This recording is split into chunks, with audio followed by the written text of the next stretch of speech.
you, Chair. We've got the Office of Gene Technology regulator here.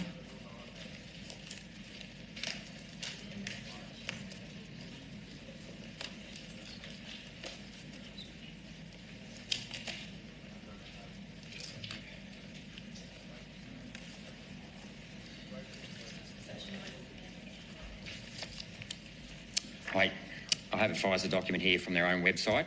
It says... To table that or circulate it so happy to do that. know what we're talking about. Gene therapies are a delicate and intentional process encapsulating the desired gene. Manufacturing gene therapies is challenging and it requires certain steps, including transfection. That is on Pfizer's own website. I'm happy to table that. Actually, I've just got to read one other thing, sorry.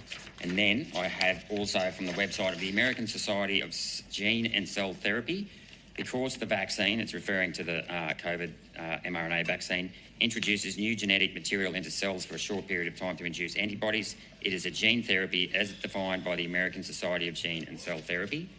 And then the TGA's own Pfizer non-clinical report, page 19, says the proposed commercial scale manufacturing process includes use of linearised plasmid DNA template for mRNA production. So we've now got Pfizer themselves who admit that the mRNA vaccines for gene therapy, the American Society of Gene and Cell Therapy admits the mRNA vaccines are gene therapy, and we've got the TGA themselves admit the DNA was used in the manufacturing process. Why wasn't the actual mRNA vaccine tested for genotoxicity, and why didn't the Office of Genetic OTG Therapeutics look at it in terms of a gene technology? Dr. Rajbula, Gene Technology Regulator. Thank you for your question, Senator. I think the first part about the genotoxicity, that question has been asked before because the Therapeutic Goods Administration was the approving authority for the vaccine products. That is a question for TGA on genotoxicity. In relation to your question around manufacturing, I think it's useful to put a bit of context around that, in that the committee is aware the mRNA COVID-19 vaccines were fully formulated and imported into Australia, which meant that there was actually no manufacture of the mRNA or the vaccine product itself here in Australia.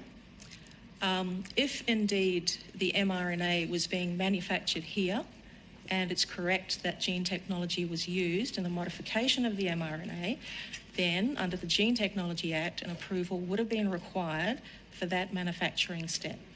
Oh, well, that contradicts what you've said previously. You've said previously gene therapy and gene technology wasn't used. Now you're saying because it was produced in another country that you're not responsible for checking the gene therapy. So the Gene Technology Act technology doesn't reach into manufacturing in other countries.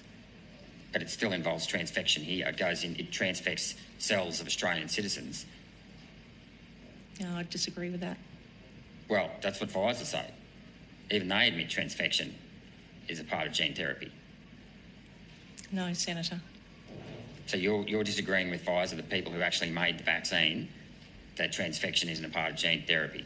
I think she's disagreeing with you at the moment. Well, it's not my words. I've just read out what Pfizer said. Welcome to my world.